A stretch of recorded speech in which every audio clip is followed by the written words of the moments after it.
রব্বে কাবার কসম, এর চেয়ে বড় সুযোগ আর কিচ্ছু কোনো উম্মত পায় নাই। আমাদের পরে কোনো উম্মত নাই, এত বড় সৌভাগ্য কোনো উম্মতের হয় নাই, আর আমাদের পরে কোনো উম্মত নাই। এই সৌভাগ্য আর কার হবে যে খোলা আকাশের নিচে চিৎকার দিয়ে ঘোষণা দিছেন, মান তামাসসাকা বিসুন্নতি। খোলা আকাশের নিচে লাউড স্পিকারের ঘোষণা আল্লাহর পক্ষ থেকে পায়া দিয়েছেন যিনি, মুহাম্মদুর রাসূলুল্লাহ সাল্লাল্লাহু আলাইহি ওয়াসাল্লাম ঘোষণা দিয়েছেন, মান তামাসসাকা বিসুন্নতি ইনদা ফাসাদি উম্মতি ফালাহু আজরু মিয়াতি শাহীদ। যদি একটা সুন্নাত তোমার জীবনের আদর্শ বানাও, একটা সুন্নাত। আমার তো ওই সমস্ত লোকগুলা দেখলে আমার ভিতর থেকে কান্না আসে, কান্না। ওই হাজীদেরকে দেখলে কান্না আসে যে মদিনা দেখলো আর দাড়ি কি করে আসে। ওই হাজীকে দেখলে কান্না আসে, ওই যুবককে দেখলে কান্না আসে যাকে দাড়ি দিছিলেন জান্নাতে যাওয়ার জন্য, সে দাড়ির ভিতরে আবার বাড়ির ভিতরে ব্লেড লাগায়, তো লাগায় কি করে। ওই উম্মতকে দেখলে কান্না আসে যে উম্মতকে দাড়ি দিছিলেন শুধু জান্নাতে যাওয়ার জন্য, নাইলে আপনার আমার দাড়ির প্রয়োজন ছিল না, প্রয়োজন ছিল না।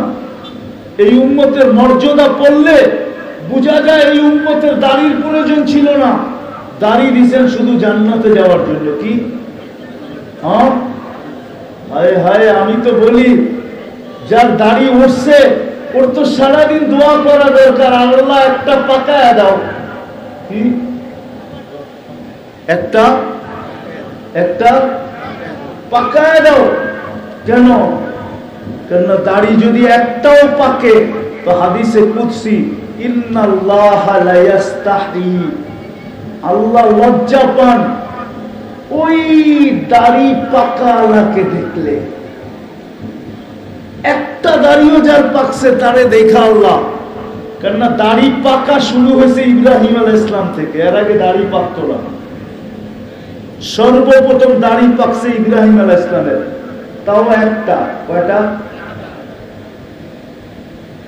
হাজেরা আলাইহিস, সারা আলাইহিস সালাম, ওনার বড় স্ত্রী বলতেছিল ইব্রাহিম এই সারিহিল বিয়া, এই সাদা এটা আবার কি? কেন দাড়ি পাকা তো আমরা কোনোদিন দেখি না, তোমার এটা পাকলো কেন? কোন রোগ উঠায় গেল? তো উনিও বউর কথায় পচা গেছিলেন। বুঝা গেল আগের থেকে পুরুষ মহিলাদের কাছে দুর্বল আর কি, চাই কুতুব, ঠিক না? কিন্তু মা বোনরা এই দুর্বলতাকে দিনের কাজে ব্যবহার করতে পারে না, এরা দুনিয়ার কাজে খুব ব্যবহার করে। বিয়ের কাজে মনে হয় বোঝেন নাই, আমার পছন্দের শাড়ি আইনা দিতে হইব, আমার পছন্দের লিপস্টিক আইনা দিতে হইব, তো দুর্বলতা রেখে এইদিকে খুব ব্যবহার করে। পছন্দের শাড়ি, পছন্দের গহেনা, পছন্দের কসমেটিক্স, পছন্দের প্রসাধনী, পছন্দের ফার্নিচার, এটির ভিতরে ব্যবহার করে, কিন্তু দিনের কাজে ব্যবহার করে না।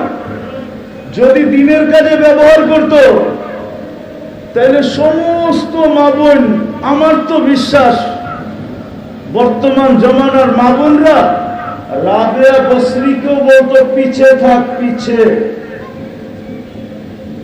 কি কিতাব? সাহাবাদের মা বোন ছাড়া সমস্ত জামানার মহিলাদেরকে বলতো পিছে থাক, পিছে।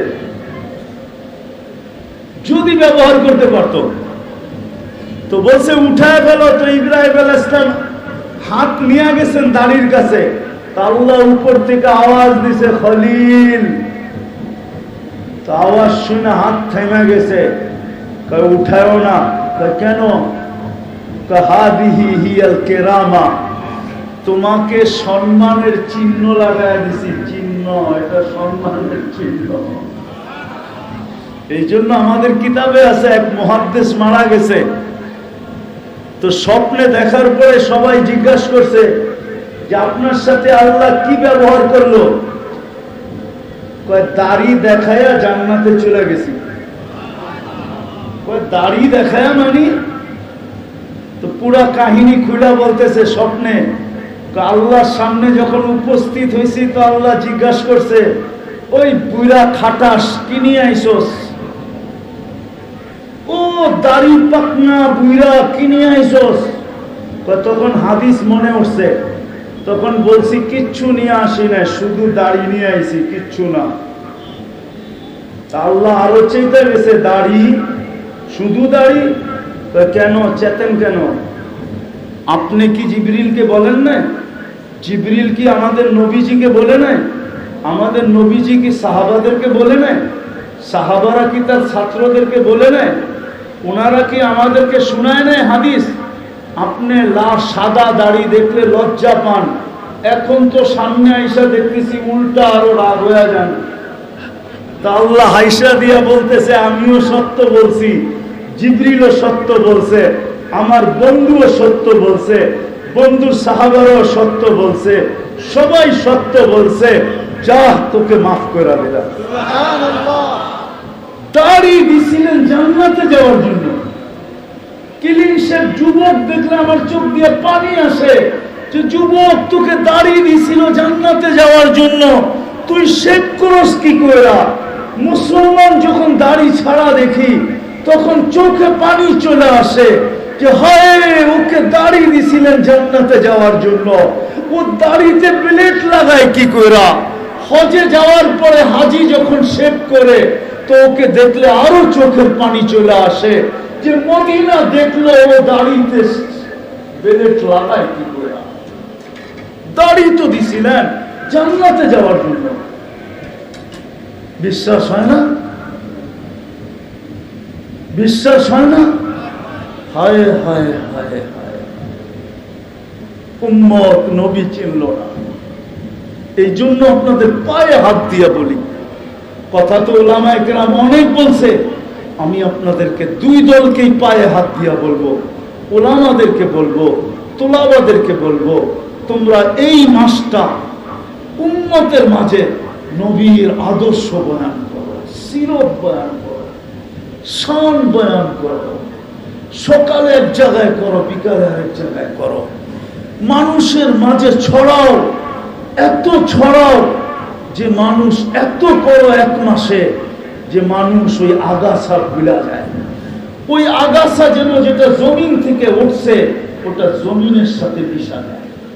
আর আমার বিশ্বাস যেই দিন উলামায়ে কেরাম প্রত্যেক মসজিদে, প্রত্যেক মহল্লায় প্রতিদিন কোথাও না কোথাও নবীর শান, নবীর সিরত, নবীর আদর্শ, নবীর কেরিয়ার, নবীর লাইফ স্টাইল বয়ান করবে আর পাবলিক শুনবে, তো ইনশাআল্লাহ এই আগাছার দিকে আর কেউ চোখ উঠায়া দেখবে না। চোখ উঠায় আর কেউ দেখবে না, যাবে তো দূরের কথা, চোখ উঠায় পর্যন্ত দেখবে না।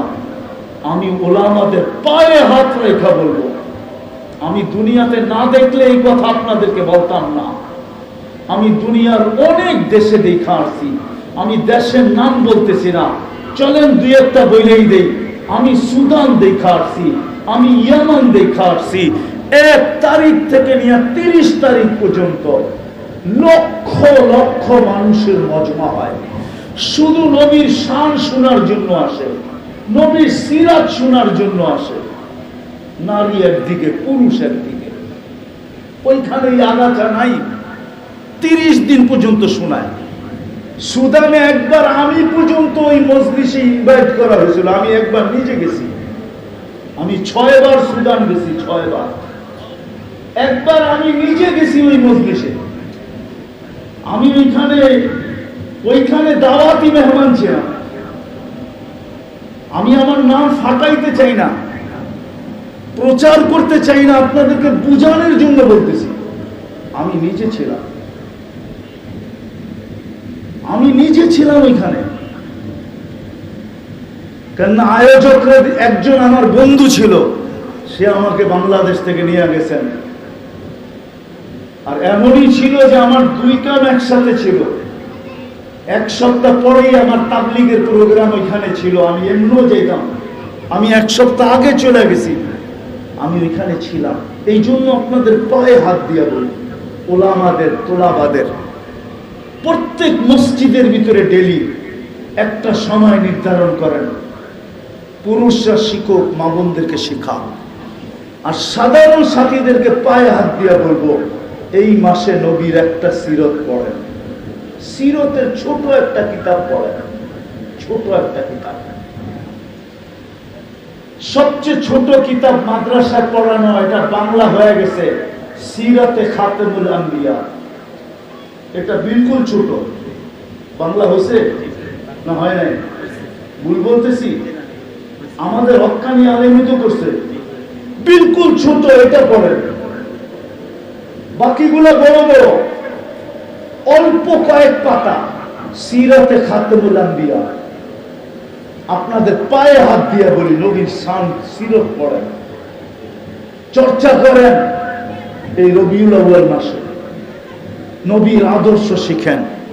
যুবক, তোমাদের পায়ে হাত দিয়ে বলি,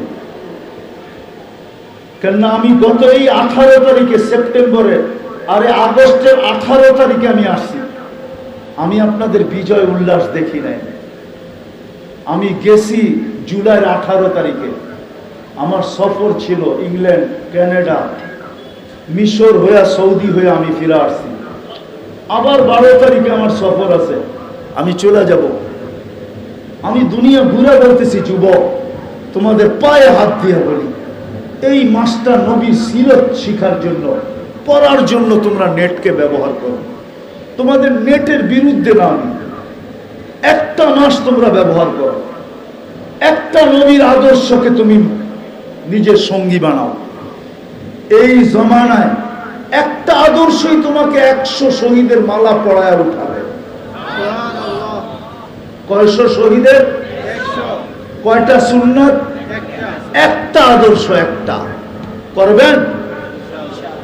সবচেয়ে বড় আদর্শ যেটা আল্লাহর রসুলের, আজকে ছেড়া দেওয়ার কারণে ওই চিৎকার আমি আপনাদেরকে শুনাই, যেটা 1400 বছর আগে দিয়া গেছিলেন। আফসোস, ওই চিৎকার যদি আল্লাহর কুদরতি নিজামের দ্বারা লাউড স্পিকারের ভিতরে সদা সর্বদা আকাশে বাজতে থাকতো, হয়তো আমাদের কিছু বিবেক বুদ্ধির পর্দা খুলতো। আল্লাহ রসুল চিৎকার দিয়া বলছিলেন, মা বিকুম ইদা উমিতাতিস সালাহ। ওই দিন তোমাদের কি হবে, যেই দিন তোমাদের জীবন থেকে নামাজ চলে যাবে। আজকে মনে হয় মুসলমানদের বিপর্যয়ের সবচেয়ে বড় কারণ যেটা, আমি দুনিয়া ঘুরা এবং কিতাব পড়া বলতেছি, ইহুদিদের কিতাবে লেখা আছে, ইহুদিদের কিতাবে মুসলমানদের জুমার জামাত আর ফজরের জামাত যেদিন সময় হবে, সমান হবে, ওই দিন মুসলমানদের বিজয়ের পালা শুরু হবে। দুনিয়ার কোন শক্তি, সমগ্র দুনিয়া মিলা ওই বিজয়ের পর্ব শেষ, ওই বিজয়ের পালাকে থামায় রাখতে পারবে না। যেমন 5 তারিখ বাংলাদেশের বিজয়ের পালা ছিল, সমগ্র শক্তি দিয়ে এই বিজয়ের পালাকে ঠেকায় রাখতে পারবে, পারছে? হ্যাঁ, সত্য তো না? সত্য না? ঠিক ইহুদিদের কিতাবে লেখা আছে। আমি বুঝানোর জন্য বলতেছি, ইহুদিদের কিতাবে লেখা আছে যেদিন জুমার জামাত আর ফজরের জামাত সমান হবে, ওই দিন মুসলমানদের বিজয়ের পালা শুরু হবে, কেউ ঠেকায় রাখতে পারবে না। এই জন্যই মনে হয় আল্লাহ রসুল চিৎকার দিয়া বলছিলেন, মা বিকুম ইদা উমিতাতিস সালাহ। ওই দিন তোমাদের কি অবস্থা হবে, যেই দিন নামাজ তোমাদের জীবন থেকে মরে যাবে। আজকে নামাজ মরে গেছে, নারীর জীবন থেকে নামাজ মরে গেছে, পুরুষের জীবন থেকে নামাজ মরে গেছে, যুবকের জীবন থেকে নামাজ মরে গেছে, বৃদ্ধের জীবন থেকে নামাজ মরে গেছে, ধনীর জীবন থেকে নামাজ মরে গেছে, গরিবের জীবন থেকে নামাজ মরে গেছে, শাসকের জীবন থেকে নামাজ মরে গেছে, শাসিতের জীবন থেকে নামাজ মরে গেছে। চলেন আজকে অঙ্গীকার করি, আল্লাহর রসুলের সবচেয়ে বড় আদর্শ এটা যদি ইসলাহি প্রোগ্রাম না হইয়া সিরতের প্রোগ্রাম হতো তাহলে আমি আপনাদেরকে অন্য আঙ্গিকে শুনাইতাম, কেননা সিরতের প্রোগ্রাম রাখে না, এটা রাখছে ইসলাহি প্রোগ্রাম। এই জন্য মেরে দোস্ত সবার জীবন থেকে নামাজ চলে গেছে, অথচ যিনি দুনিয়াতে পা রাখতে দেরি সেজদা করে আমাদেরকে মেসেজ দিতে দেরি করেন নাই,